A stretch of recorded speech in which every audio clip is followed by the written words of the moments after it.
A continuación, Ciudad Cívica.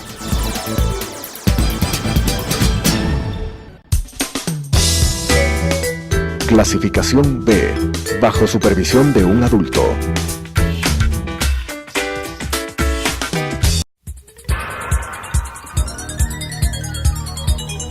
Las opiniones vertidas en este espacio por la producción y dirección del programa son de exclusiva responsabilidad de sus autores y de quienes intervienen en ellos.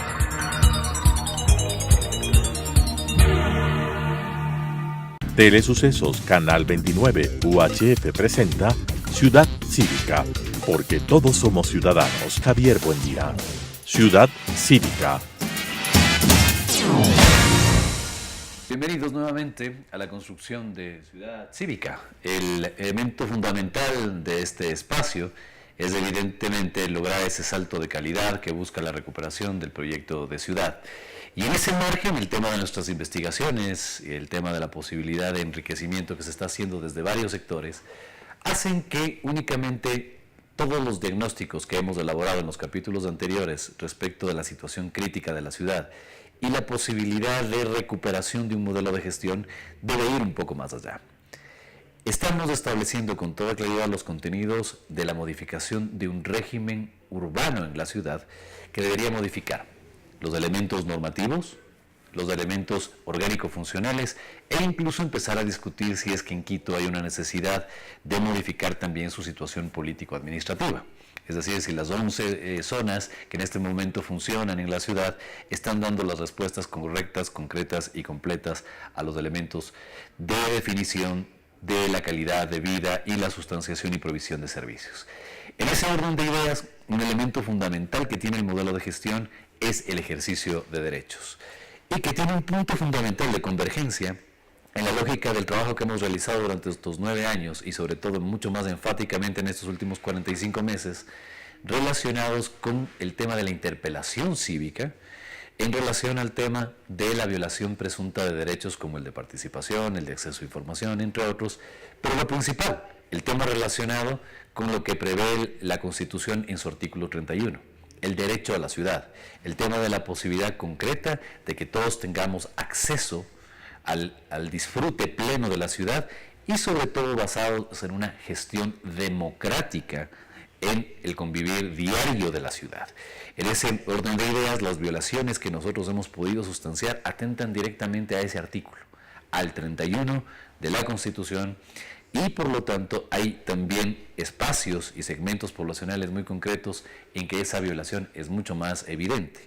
Y uno de ellos es, por supuesto, el segmento de la mujer en la ciudad de Quito, que además ha pasado de dejar de ser protagonista de las posibilidades concretas de la toma de decisiones a víctima de cada uno de los problemas que cotidianamente vivimos en la ciudad. Por eso, el día de hoy nos acompaña y nos hace el honor de comparecer ante ustedes la doctora Paulina Mogrovejo, que además de ser una experta nacional e internacional en materia de género, desarrollo y la posibilidad del ejercicio de los derechos humanos, fue consejera del Cordicom y que con ella hemos podido sustanciar durante las últimas semanas la posibilidad de la concreción de un proyecto que encajaría perfectamente en la lógica de la crisis que actualmente vive la ciudad. Desarrollado y determinado como mujer y en Quito, esto podría partir de un elemento, y con nuestra bienvenida, Paulina, en la posibilidad de, en primer lugar, definirla con claridad cuál es el sentido de identidad que debe tener la mujer en Quito. Bueno, muchas gracias, Javier. Buenos días con la audiencia. Es un gusto para mí poder estar conversando contigo en esta ocasión de un tema que es importante. Cuando uno habla de derecho a la ciudad y piensa además en la relación entre el derecho a la ciudad y el derecho de las mujeres, se da cuenta que efectivamente la primera cuestión que se debe realizar es si las mujeres ejercen el derecho a la ciudad en Quito, en Latinoamérica, en aquellos países de nuestra región que ciertamente, históricamente han tenido procesos de vulneración, de afectación de derechos fundamentales graves, y más en el caso de las mujeres. Y creo que esa interrogante tiene una respuesta, y esa respuesta es no. Las mujeres en el país, en el Ecuador y fundamentalmente la ciudad de Quito, tienen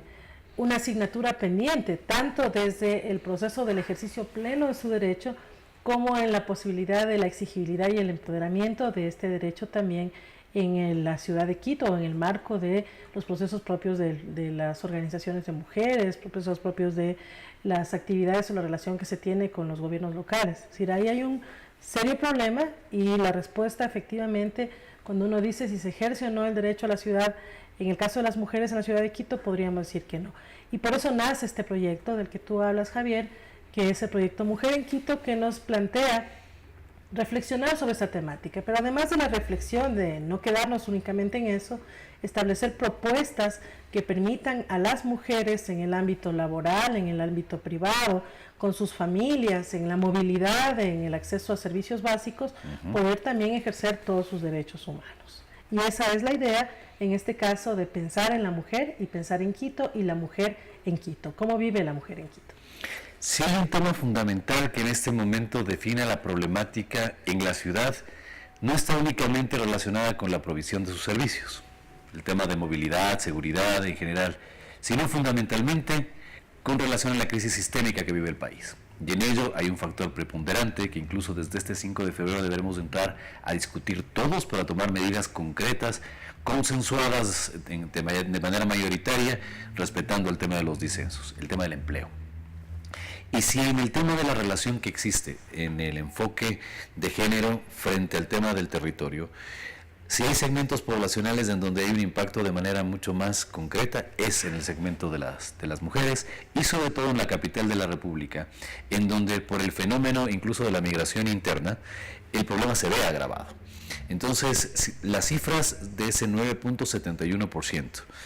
que el INEC define como el porcentaje de desempleo al cierre del 2017, y que frente al tema de la subocupación, el empleo no pleno, alcanza ya una cifra cercana a que 7 de cada 10 personas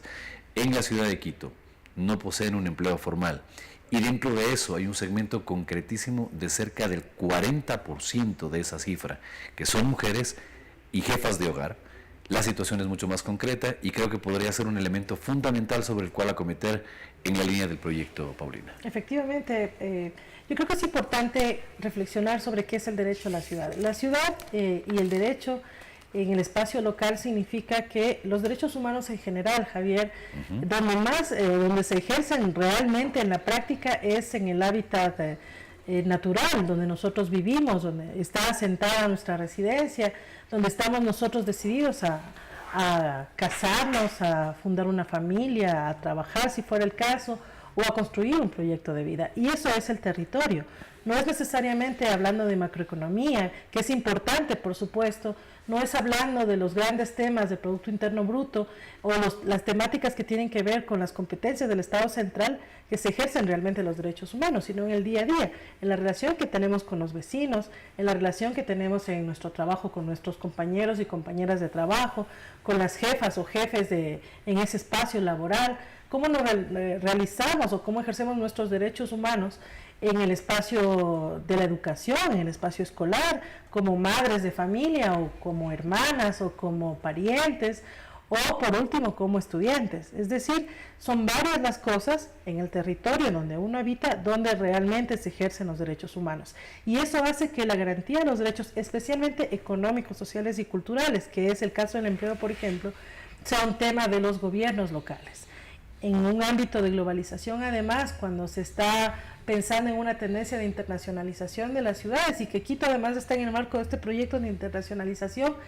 y pensando inclusive en una relación de la ciudad de Quito con el sistema de Naciones Unidas, con el derecho internacional de los derechos humanos, con muchísima más razón, las ciudadanas y los ciudadanos de Quito tenemos que pensar que nuestros derechos se ejercen aquí, en Quito, y que las mujeres que vivimos en la ciudad estamos o no estamos ejerciendo los derechos. En el caso del empleo concretamente, efectivamente ese 40% de mujeres, en su mayoría jefas de hogar, que han emigrado en muchísimos de los casos de zonas donde no había empleo, buscando una vida mejor, que se encuentren aquí engrosando cinturones de pobreza y de miseria, es un problema que hay que pensarlo y hay que repensarlo. Y tú lo decías en la mañana, hay que pensar en una estructura político-administrativa que sea funcional también a las necesidades de las mujeres, del empleo de las mujeres, muchas de ellas cabezas de familia. Hay que pensar en una estructura orgánico-funcional que piense o que transversalice también el enfoque de género y que se piense en la mujer más allá de una campaña, por ejemplo, Javier, para promover la no violencia de género, promover un cambio cultural, que sí son importantes las campañas, pero que no es el todo, porque el problema de la poca garantía de los derechos de las mujeres en la ciudad de Quito pasa por una cuestión estructural, que no se resuelve solamente con el cambio cultural, sino generando políticas de acción afirmativa, políticas de empleo, políticas de educación, políticas de salud de carácter local, que permitan efectivamente alcanzar o al menos disminuir las brechas de desigualdad en el trabajo, en el estudio, en la salud, en el tema de la relación en la familia y en general todos aquellos temas que tienen que ver con la garantía de los derechos de las mujeres en este caso. Pero en la lógica de ese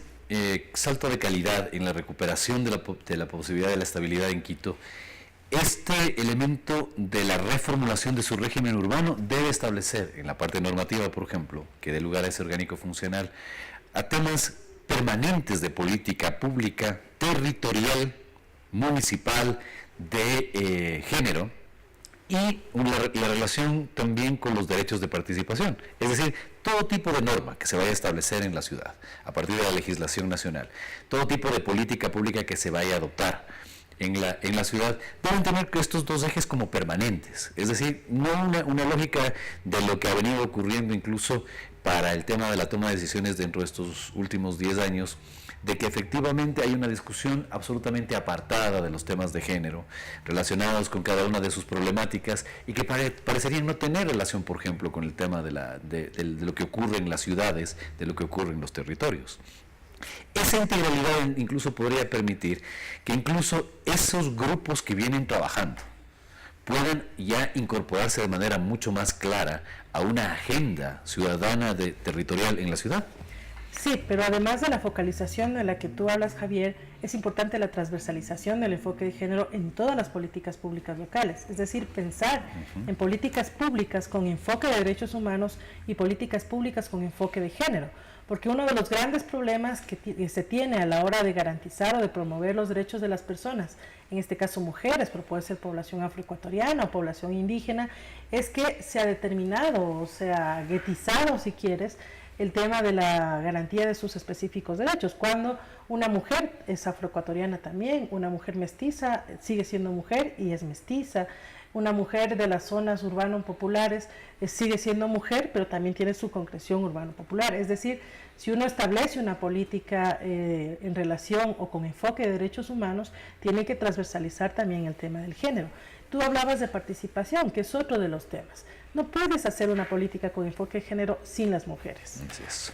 El 51.3% de la población de Quito, de acuerdo al censo del 2010, está compuesta por mujeres, es decir, somos más de la mitad de la población de Quito, y no hemos visto, por ejemplo, asambleas ciudadanas en las cuales haya una prevalencia o al menos un porcentaje igual de participación de las mujeres. No vemos a las mujeres tomando decisiones sobre el presupuesto o sobre el incremento de impuestos prediales, no vemos a las mujeres opinando con respecto a las obras públicas que se quieren hacer en sus localidades. Al final del día, la participación política y la participación ciudadana de las mujeres en el ámbito de la toma de decisiones de los gobiernos locales en Quito y en muchos lugares del país, yo creo que es importante profundizar a 2018 ya estudios inclusive. Hemos pasado 8 años de un censo y no sabemos cómo están las cosas en el día a día, pero sí te puedo afirmar, Javier, que todavía están las brechas de participación ciudadana de las mujeres ahí porque no hay condiciones para garantizar que haya una presencia del sector comunitario o que se eliminen los obstáculos y los impedimentos que las mujeres tienen para tomar decisiones, a pesar de que son mayoría en la ciudad de Quito en este caso, y que deberían por derecho también participar en la toma de decisiones de la política pública. Y ha resultado lacerante el hecho de que incluso se haya tomado como una lógica propagandística los temas de respeto y garantía a los derechos de las mujeres, para desde esa lógica intentar evadir el tema de la atención respecto de las incapacidades en la actual administración municipal. Pero en ese orden, así que no se trata de que la solución del transporte público esté en hecho de que pueda denunciarse o no a través de una aplicación tecnológica. Pero creo que toca la doctora Paulina Mogrovejo el punto fundamental. Esta posibilidad de ejercicio del tema de los derechos, esa transversalización del enfoque de género, creo que debe tener una vertiente fundamental que quiero consultarle. Lo relacionado con qué podría definirse, sobre todo en la ciudad de Quito, como ejercicio de la ciudadanía por parte de la mujer, incluso si se tiene esta mayoría a nivel poblacional. Uno puede discernir en un momento determinado de que todos somos ciudadanos desde el punto de vista de que cada cierto tiempo, y en los últimos 10 años mucho más recurrentemente, vamos a las urnas a depositar un sufragio, o que efectivamente somos portadores de derechos, pero sobre todo de una gran cantidad de obligaciones, entre ellas el tema, por ejemplo, de los pagos y las contribuciones. Hoy que Quito está incluso discutiendo el tema del impuesto predial. Pero no he leído, no he buscado, no he escuchado una organización que establezca con toda claridad qué significa, incluso en términos identitarios, ser ciudadana, y ser ciudadana en una capital como Quito. Además, Javier, desde el punto de vista de reflexionar sobre estos temas también, en el país ha habido mucho discurso relacionado con el género, se ha llevado adelante. De hecho, el día de ayer ya la Asamblea Nacional aprobó la ley para la erradicación de la violencia contra niñas, mujeres y niñas, que tiene que ver con agresión física, agresión sexual y agresión psicológica. Y esta ley establece sistemas de protección en los cuales los gobiernos locales tienen un rol. Ese rol de los gobiernos locales es para tutelar y para que las mujeres tengan donde presentar una denuncia antes de que las maten. Sin embargo, se ha detenido la discusión sobre otro tipo de cosas que son valiosas, por supuesto, como los derechos sexuales y derechos reproductivos, sobre las polémicas o los temas o la discusión relacionada con el derecho o no a interrumpir la vida de una persona, que como digo, Javier, son absolutamente valiosas. El aborto por violación, la cuestión de los derechos sexuales y reproductivos de las mujeres son importantes, pero también es importante cómo se ejercen esos derechos en el plano del hábitat, en el plano de la ciudad. ¿Cómo va a ser? ¿Qué tipo de presupuestos tienen, por ejemplo, los gobiernos locales para poder garantizar esta tutela efectiva? ¿O vamos a quedar nuevamente en una declaración de una ley en la que todos quieren ser parte, en la que todos quieren salir en la foto, pero que al final del día vamos a ver quién se cae con presupuesto? Pero ese discurso de género, que es un discurso importante y valioso, se quedó en lo epidérmico. Porque la mujer de la ferroviaria, la mujer que habita en el norte de Quito, la mujer de Calderón, la mujer afroecuatoriana que habita en Carapungo, la mujer indígena que está en las zonas periféricas, que no tiene acceso a transporte, que su uso del tiempo trabaja y además tiene que llegar pronto para recoger a los guaguas de la guardería, o que trabaja en una casa haciendo servicio doméstico y luego tiene que cruzar la ciudad para llegar, para no atrasarse. ¿Cómo funciona el transporte público de esas mujeres? Nos preguntamos, por ejemplo, por qué no hay iluminación en determinados sectores de la ciudad y las mujeres tienen que evitar transitar ahí violando su derecho a la movilidad. Y eso podría ser un potencial de femicidio, un potencial de abuso sexual. Es decir, más allá de la declaración de los derechos, que es importante, del reconocimiento de la incorporación del derecho positivo, de los derechos de las mujeres, de la Convención sobre los Derechos y los Derechos Humanos internacionales, también es importante llevar a la práctica donde se ejercen los derechos, que es en el territorio. Entonces, ¿cómo ahora con estas normas aprobadas desde las organizaciones de mujeres, desde los colectivos, desde los grupos sociales que han venido impulsando esta ley contra la violencia a la mujer y la familia, vamos ya a pensar cómo se desarrolla y se ejerce en el territorio, aplicada ya a la realidad de cada una de las mujeres que habitan en la ciudad de Quito o que habitan en la ciudad de Guayaquil? En este caso, a nosotros nos interesa muchísimo la ciudad de Quito porque es el lugar donde vivimos. Pero cómo se va a aterrizar en presupuestos y cómo se va a garantizar el ejercicio de derechos y el derecho a la ciudad de las mujeres, que en este caso es algo que no se está discutiendo. Si uno interioriza esto a nivel de los hogares, no hay esa diferencia que establece la Constitución y la legislación en el Ecuador respecto del tema de las diferentes competencias, de lo que es el nivel nacional, de lo que es el nivel subnacional. Cuando la gente cotidianiza estas necesidades, Y hay un asunto concretísimo que, por ejemplo, todos estos espacios de protesta que se han producido en los últimos años en la ciudad no han definido, por ejemplo, en el proyecto, respecto a los temas como el proyecto Quito Cal, la solución Guayasamín, los temas relacionados con un proyecto de vivienda, el proyecto de viviendas bicentenario, entre otros, no diferencian una lógica de entre hombres y mujeres, perjudicados y perjudicadas todos. Entonces, en esa manifestación, en el tema de la línea de la problemática, supera esas diferencias relacionadas con el tema de esto es competencia del gobierno nacional, esta es competencia del el gobierno local. Por eso es que la transversalización ya es un hecho concreto cuando se da una discusión en el territorio. Entonces, lo que tiene que establecerse con toda definición es un proyecto que permita llevar eso directamente a las normas del orgánico funcional y sobre todo a las líneas de cumplimiento, como por ejemplo el tema de la provisión de recursos. Pero lo fundamental es que hasta el día de hoy, incluso la corporativización y el tema de la guetización que cita usted con toda claridad, hace que también las organizaciones que nosotros hemos referenciado en los últimos 20 años en el país y en Quito estén muy ubicadas en una problemática puntual y no hayan pronunciamientos de integralidad que permitan sobre todo generar liderazgo en la ciudad y mucho más específicamente en Quito.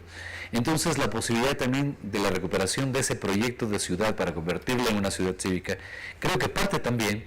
de que alguien debe ocupar la línea de liderazgo sobre el ejercicio de ese 51% poblacional en donde están las mujeres en Quito. Sería deseable que todas las organizaciones de mujeres piensen también en la mujer y en el territorio, pero a nivel internacional, inclusive, Javier, hay pocas organizaciones que piensan en la relación entre mujer y ciudad, mujer y derecho a la ciudad. Y en el caso ecuatoriano, inclusive lideresas locales de zonas de cantones, y en el caso de la ciudad de Quito, hay que decirlo también con absoluta claridad, ha habido una tendencia a pronunciarse o hacerse visible en los aspectos nacionales, es decir, todo aquello que todas las organizaciones discuten y que está bien que lo discutan, pero hay una cuestión que no se ha tocado y que debe empezar a discutirse, y que efectivamente las mujeres debemos asumir los liderazgos locales para hablar de nuestro derecho a vivir en una ciudad, a usar esa ciudad, a disfrutar la ciudad. Las mujeres que vivimos en Quito, por ejemplo, tenemos derecho a disfrutar Quito. Y no lo estamos haciendo, porque tenemos miedo de caminar en la calle, porque no nos toman en cuenta en la toma de decisiones, porque en el marco de la democracia representativa, las mujeres que están al frente o toman decisiones sobre las políticas locales no están relacionándose con otras mujeres. Las mujeres que en general estamos preocupadas o que estamos pensando más allá de lo evidente, de cómo en la estructura la ciudad está cada vez excluyéndonos más, como a pesar de ser la mitad de la población, metiéndonos más en la casa, impidiendo que ejerzamos empleo, impidiendo que transitemos por la calle, impidiendo que hagamos uso del transporte público, porque subirse a un bus o a un metro o a la ecovía es una tortura. Es decir, las mujeres, inclusive el uso de nuestro cuerpo, en el marco del biopoder, andamos todo el tiempo así, cubriéndonos todo el cuerpo, tapándonos para no ser agredidas sexualmente, ¿no? Entonces, ese tipo de cosas hace que las mujeres en la ciudad de Quito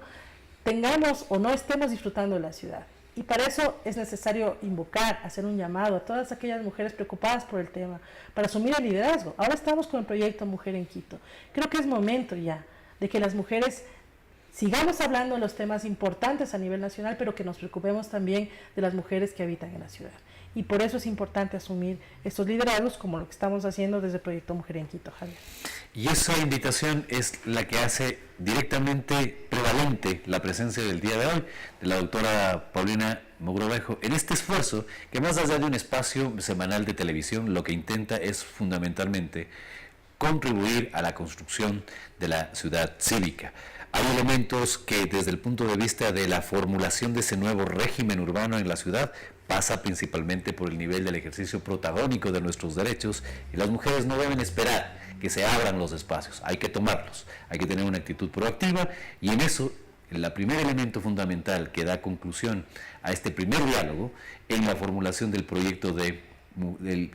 proyecto Mujer en Quito tiene que ver con la posibilidad concreta de definir, en primer lugar, en una lógica de diagnóstico, qué es el ejercicio de la ciudadanía por parte de la mujer a nivel nacional, pero principalmente en la ciudad de Quito, porque eso le da total identidad además con el proyecto de estos 9 años, en donde efectivamente cada semana aquí, ustedes lo saben, seguiremos construyendo la ciudad cívica porque todos somos ciudadanos.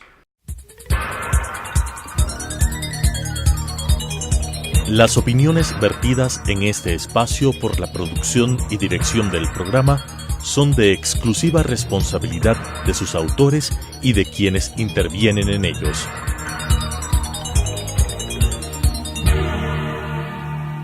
Telesucesos Canal 29 UHF presentó Ciudad Cívica, porque todos somos ciudadanos. Javier Buendía. Ciudad Cívica.